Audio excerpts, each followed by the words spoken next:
Jepang dulu dianggap sebagai macan Asia. Sekarang, Jepang seperti macan dengan cakar yang tumpul dan rap. Resesi terhebat di dunia bukan berasal dari Timur Tengah, bukan dari perang, tapi dari Jepang. Apakah ini endgame? Era lost decade selama 3 dekade berturut-turut di Jepang? Ada apa dengan Jepang? Kenapa Jepang adalah barometer utama resesi global? Oh ya, buat teman-teman yang masih baru di channel ini, nama saya Angga Dinata. Saya ajarin Bitcoin mulai nol hingga aneka kungfu di Bitcoin di belajarbitcoin.com. Dengan aneka kungfu di belajarbitcoin.com, kita bisa mendapatkan passive income via kungfu Bitcoin Cash Machine, Bitcoin DeFi Farming, dan Bitcoin Launchpad Farming. Kita juga bisa punya lebih banyak Bitcoin tanpa perlu deposit lagi, tanpa futures, via kungfu Bitcoin Back Loan. Kita juga bisa identifikasi titik-titik penting bull market, bull tip, dan bottom via Bitcoin Magic Lines, dan masih banyak lagi. Misi kita adalah outperform Bitcoin tanpa trading, semua dengan Netflix documentary style, dan ribuan member kita udah merasakan manfaatnya. Kalian bisa cek testimoni real kita di Instagram Belajar Bitcoin. Nah, kungfu kita udah proven pada ribuan member yang udah join di perguruan kita. Sekarang, let's dig in tentang Jepang, pemwaktu terbesar untuk ekonomi dunia.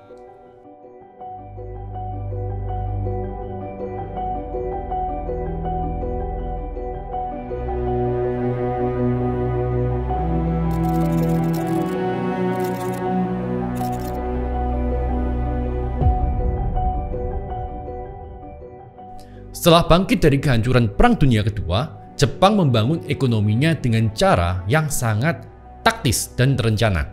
Nah, pemerintah waktu itu mendorong perkembangan industri dan Jepang mulai mengekspor mobil serta elektronik canggih ke seluruh dunia, termasuk merek-merek mobil yang terkenal yang sering kita dengar dan juga kamera yang sering kita dengar dan masih banyak lagi. Hasilnya di awal tahun 1980, ekonomi Jepang bertumbuh sekitar 4% per tahun, 2 kali lebih cepat dibandingkan dengan negara-negara maju lainnya waktu itu. Jepang menumpuk surplus perdagangan dan menjadi kreditor global. Di 1980, Jepang mengalami ledakan ekonomi yang luar biasa. Ini adalah masa keemasan Jepang, ketika harga saham dan properti naik ke level yang nggak masuk akal. Dan ekonomi Jepang dianggap oleh analis akan segera menyalip Amerika Serikat. Nah, kalau teman-teman yang ada di belajarbitcoin.com, di modul sejarah uang Amerika, kita sempat singgung tentang Plaza Accord di tahun 1985. Ini adalah sebuah perjanjian di mana Amerika Serikat dan negara-negara G5 lainnya sepakat untuk melemahkan dolar. Akibatnya, yen menguat tajam. Nah, karena yen menguat tajam, ekspor Jepang terpukul. Tapi Bank Sentral Jepang merespon dengan segera memotong suku bunga. Akibatnya, biaya untuk meminjam jadi sangat murah dan banyak orang berspekulasi dengan dana pinjaman. So, yang terjadi, harga saham Jepang melonjak tajam. Dari 1985 ke 1989, Nikkei 225 naik lebih dari 200%. Dan membuat harga saham jadi overvaluasi karena nggak sebanding dengan laba perusahaan. Nggak hanya saham nih, tapi real estate juga meroket. Bahkan ada spekulasi brutal dengan menjadikan real estate di Tokyo sebagai jaminan pinjaman. Kemudian jaminannya dipakai untuk beli real estate lagi. Akibatnya harga tanah di Tokyo melonjak ribuan %. Bayangkan harga tanah waktu itu mencapai 1,5 juta dolar per meter persegi, 350 kali lipat dibandingkan harga tanah di Manhattan waktu itu. Harga real estate di Jepang waktu itu sudah overvalue. Bahkan value tanah Istana Kekaisaran Jepang dikatakan melebihi seluruh negara bagian California Amerika. Fast forward di tahun 1987, negara-negara khawatir dolar melemah terlalu tajam dan dicapai melalui kesepakatan yang namanya Louvre Accord, di mana negara-negara sepakat untuk menstabilkan nilai dolar, alias menghentikan depresiasi dolar akibat dari perjanjian Plaza Accord yang tadi. Tapi, BOJ tetap mempertahankan suku bunga rendah dan spekulasi di market saham dan real estate tetap terjadi. Hingga akhirnya di tahun 1989, Bank of Japan mulai menaikkan suku bunga, tujuannya untuk meredam spekulasi. Akibatnya pasar saham langsung anjlok. Indeks Nikkei jatuh dari hampir 39.000 ke 20.000 hanya dalam waktu 1-2 tahun. Harga properti runtuh, bank kolaps, ekonomi macet, dan Jepang masuk ke dalam masa yang disebut sebagai Japan Lost Decade. Nah, di sini ada insight juga nih buat teman-teman yang investasi atau mau beli properti. Kalau beli properti saat suku bunga rendah, kemungkinan kita akan beli properti dengan harga yang mahal dan overvaluasi. Maka, buat yang mau beli properti aja nih, belilah pada saat suku bunga tinggi. Karena harga properti pada masa itu akan terdepresiasi, banyak orang yang BU akibat kebijakan suku bunga tinggi. Oke, mungkin itu sedikit insight aja. Next, lanjut ke chapter 2. Setelah BOJ menaikkan suku bunga, harga saham anjlok dan properti pun runtuh. Jepang resmi masuk ke dalam zombie ekonomi, di mana banyak bank dan perusahaan bangkrut dan diselamatkan oleh pemerintah atau subsidi. Nah, harga barang turun tiap tahun karena konsumen dan bisnis takut belanjain uang mereka karena mereka pikir harga akan lebih murah. Akibatnya, demand anjlok, investasi mandek, dan pertumbuhan ekonomi menjadi stagnan. Pemerintah Jepang mencoba segala macam cara untuk memboosting ekonominya, mulai dari stimulus fiskal besar-besaran, bunga ultra rendah, bahkan mencapai 0% dan negatif, juga membuat quantitative easing. Nah, Jepang adalah negara pertama di dunia yang melakukan QE yang kemudian ditiru di Amerika. Tapi semuanya gagal untuk memulihkan kepercayaan orang untuk belanja dan juga investasi. Crash hebat setelah bubble di tahun 1980-an masih punya luka psikologis dan dampaknya sangat dahsyat ke orang Jepang. Orang-orang lebih memilih menabung daripada konsumsi atau investasi.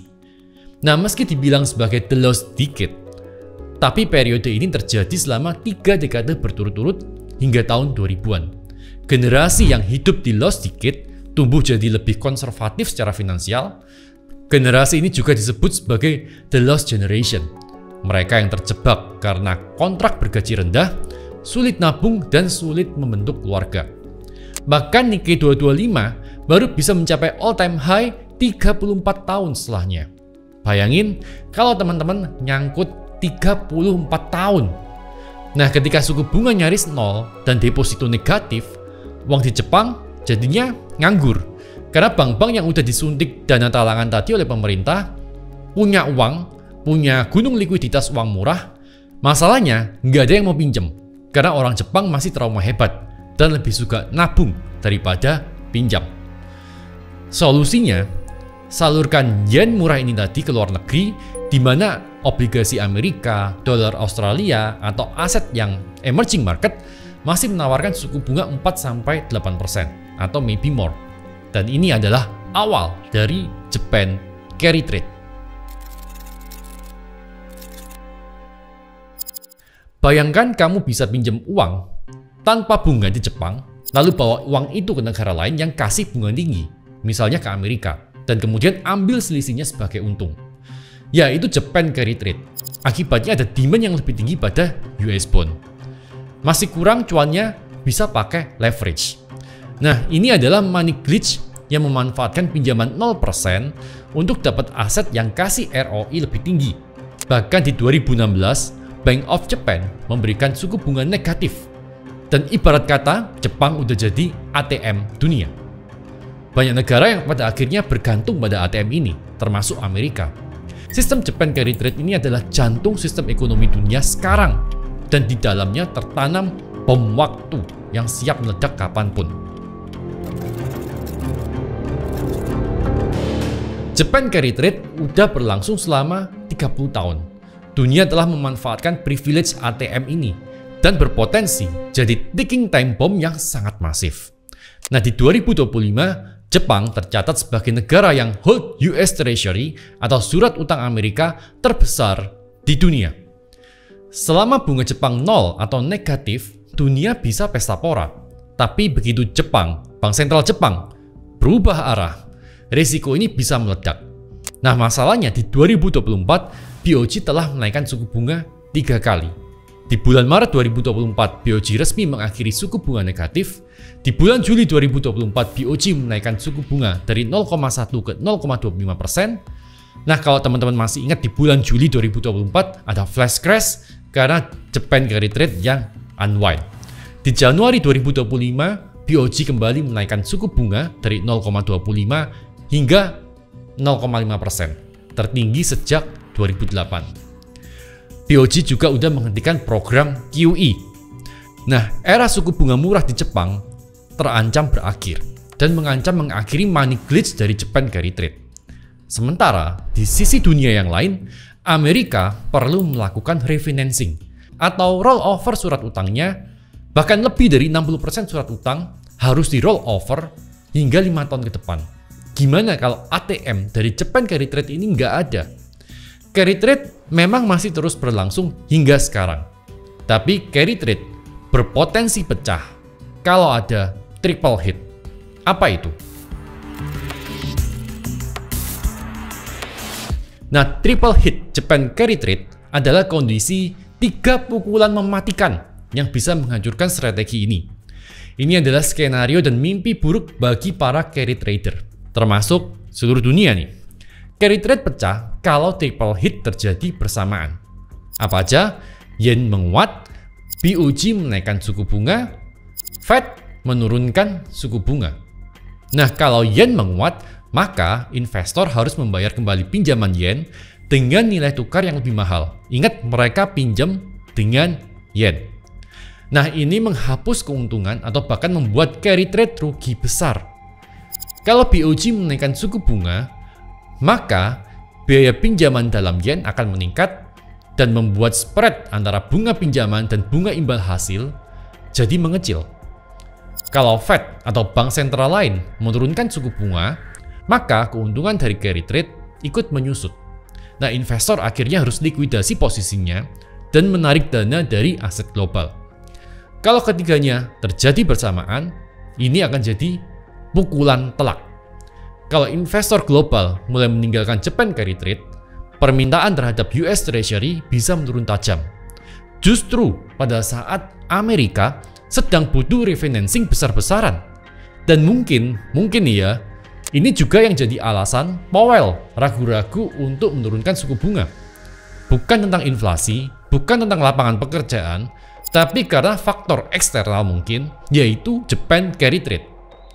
Menurunkan suku bunga Fed dengan drastis akan mengakibatkan spread Japan Carry Trader menyempit dan demand pada US Treasury jadi berkurang di saat Amerika perlu refinancing banyak surat utang. Karena carry trade inilah sumber likuidasi asing yang membantu Amerika menjaga yield tetap rendah.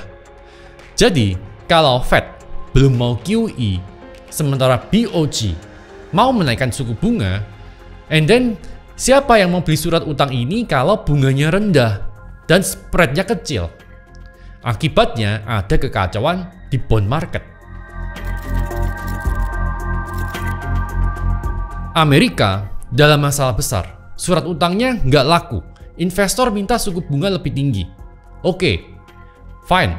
Masalahnya di Jepang juga sama, surat utang Jepang juga nggak begitu laku karena BOJ mengakhiri QE panjang dan malah mulai QT. Dulu BOJ beli surat utangnya sendiri melalui QE. Sekarang BOJ menurunkan pembelian sebanyak 400 miliar yen tiap kuartal hingga Maret 2026. Bahkan QT ini diproyeksikan berlangsung sampai Maret 2027, meski skalanya makin mengecil sambil melihat kondisi market. Tapi hingga waktu video ini dibuat, carry trade masih berlangsung karena masih menghasilkan 297 basis point waktu video ini dibuat. Cuma ingat, Fed juga punya proyeksi menurunkan suku bunga. Di 2027, Fed memproyeksikan suku bunga ada di 3%. Kalau suku bunga Jepang kembali naik, maka carry trade udah nggak lagi visible untuk dilakukan. Intinya, supaya sistem ini tetap berjalan, suku bunga Amerika harus di atas suku bunga Jepang dan masih kasih yield dari spreadnya. Kalau enggak, sistem ini runtuh dan membuat kekacauan global. Investor harus menutup posisi di market US dan bawa pulang uangnya balik ke Jepang untuk bayar pinjaman. Nah, karena banyak uang balik ke Jepang, maka akan ditukar dengan yen kan? Harga yen naik dan carry trader rugi besar dari kenaikan harga yen. Hasilnya, potentially crash besar. Jadi ada 3 komponen yang harus kita perhatiin. Yang pertama suku bunga Fed, dan yang kedua suku bunga Jepang. Keduanya tetap harus hasilin yield supaya sistem ini tetap terus jalan. Yang ketiga, yen Jepang. Nggak boleh menguat terlalu tajam, karena carry trader bisa kehilangan keuntungan dari carry trade-nya. Di 2008 ada krisis keuangan karena subprime mortgage. Tapi dibaliknya, Japan carry trade punya peran yang cukup besar. Jadi waktu krisis keuangan global di 2008 meledak, aset-aset global jatuh tajam, bahkan Lehman Brothers, salah satu bank terbesar di Amerika waktu itu collapse. Investor panik dan buru-buru jual aset-aset yang dianggap beresiko. Mereka kemudian menutup posisi carry trade dan kembali membeli yen untuk bayar utang. Ini menyebabkan penguatan tajam yen hingga 30%, dari 120-an ke 90-an per USD. Semua terjadi dalam waktu singkat. Investor yang melakukan carry trade mengalami rugi besar akibat perbedaan kurs. Japan carry trade di 2008 malah makin memperparah krisis karena ada margin call, likuidasi paksa, dan akibatnya penurunan nilai aset yang lebih dalam. Tapi Jepang juga punya masalah lain. Nah, Jepang adalah negara dengan rasio lansia tertinggi di dunia. Saat ini sekitar 29% dari populasinya berusia 65 tahun ke atas. Diperkirakan 1 dari 3 orang Jepang akan menjadi lansia di tahun 2040. Masalahnya, ketika negara didominasi oleh orang-orang tua, maka produktivitas akan menurun karena angkatan pekerja akan menyusut tajam. Yang kedua, pasti defisit fiskal melonjak akibat biaya pensiun dan kesehatan lansia. Kemudian yang paling parah nih, UMKM tutup massal karena nggak ada lagi penerus. Di 2025 aja diperkirakan 630.000 UMKM tutup. Bukan bangkrut, tapi pemiliknya meninggal dan nggak ada penerus. 99,7% bisnis di Jepang didominasi oleh UMKM dan mempekerjakan lebih dari 70% tenaga kerja di Jepang. Diperkirakan hingga 2030 ada 1,2 juta bisnis UMKM yang ditutup di Jepang karena pemiliknya menua. Akibatnya, penerimaan pajak pasti berkurang tajam. Nah, pemerintah Jepang harus terus mengeluarkan anggaran besar, tapi pendapatan pajak stagnan atau bahkan menyusut karena jumlah pekerja menurun tajam. Dan pemerintah wajib terus menerbitkan bond untuk membiayai defisit fiskal atau defisit anggaran yang tadi. Di tahun 2024, utang publik Jepang lebih dari 260% dari PDB, termasuk tertinggi di negara-negara maju. Dan ujungnya, mungkin Jepang nggak lagi bisa mempertahankan suku bunga murah karena investor menganggap Jepang beresiko, kecuali QE dari Bank Sentral Jepang mulai lagi. Kalau Jepang nggak bisa mempertahankan suku bunga, maka akan terjadi global financial collapse. Dan apa solusinya? Carry trade Jepang harus terus berjalan, ibarat skema Ponzi yang menggantungkan inflow uang baru. Ya, uang yang mempengaruhi kehidupan kita itu dicetak terus melalui utang. Ini adalah Ponzi legal yang dimainkan oleh elit kelas dunia dan seluruh dunia bergantung padanya. Sistem ini nggak boleh kolaps. Jadi gimana agar carry trade harus berjalan? Yang pertama, Amerika mempertahankan suku bunga dan mengundang non-Japan carry trade. Mengundang. Nggak hanya Jepang aja yang punya peran sebagai ATM untuk carry trade, tapi ada beberapa negara lain. Misalnya Swiss. Swiss National Bank mempertahankan suku bunga negatif sejak krisis 2008 hingga 2023. Nah, saat ini suku bunga Swiss tercatat 0%. Eurozone atau ECB sempat lama mempertahankan suku bunga 0% atau negatif. Saat ini suku bunga ECB ada di angka 2%. That's why, mungkin ini alasan Fed menunda rate cut, karena menunggu bank sentral lain. Harapan Fed, surat utang bisa terserap tanpa melakukan QE. Solusi yang kedua adalah bid bond. Apa itu bid bond? Bid bond adalah surat utang yang di-backup oleh Bitcoin. Gimana cara kerjanya? Jadi hasil dari surat utang itu 90% dipakai untuk kebutuhan pemerintah, sementara 10%-nya untuk beli Bitcoin. Nah, dengan demikian, US Treasury bisa lebih laku di market karena investor bisa mendapatkan 50% dari upside Bitcoin plus 4,5% dari total return kupon bondnya. 50% keuntungan sisanya diambil oleh pemerintah Amerika untuk Bitcoin Strategic Reserve. Ini adalah sebuah ide yang menurut saya sangat brilian kalau jadi diimplementasikan. Bitbond juga bisa mengurangi beban hutang Amerika sebesar 50,8 triliun pada 2045. Nah, dengan total CAGR potensial mencapai 7%, ini akan memperlebar spread carry trade dan membuat posisi US jadi lebih kuat. Karena bila Amerika beli Bitcoin, banyak negara yang akan ikut dan akan membawa harga Bitcoin hingga lebih dari 1 juta US dollar. Nah, Bitcoin melalui Bitbond mungkin adalah satu-satunya penyelamat sistem ekonomi yang existing sekarang. Perlahan-lahan memasukkan Bitcoin ke dalam sistem keuangan tradisional sebagai hedge dan membuat kita semua terhindar dari bom waktu ekonomi ini. So, in the end of the day, Bitcoin adalah sekoci finansial untuk sistem ekonomi dunia yang rapuh. Bitcoin adalah steroid yang membantu menyelamatkan bond market. Bitcoin juga adalah alternatif investasi untuk market real estate yang kekurangan exit liquidity akibat aging population di negara-negara maju. Nah, jadi nggak jadinya nih implementasi Bitcoin. Bitcoin tetap akan 1 juta US dollar. So, nggak ada salahnya hold Bitcoin. Nggak ada salahnya beli Bitcoin. Yang penting bangun conviction kalian.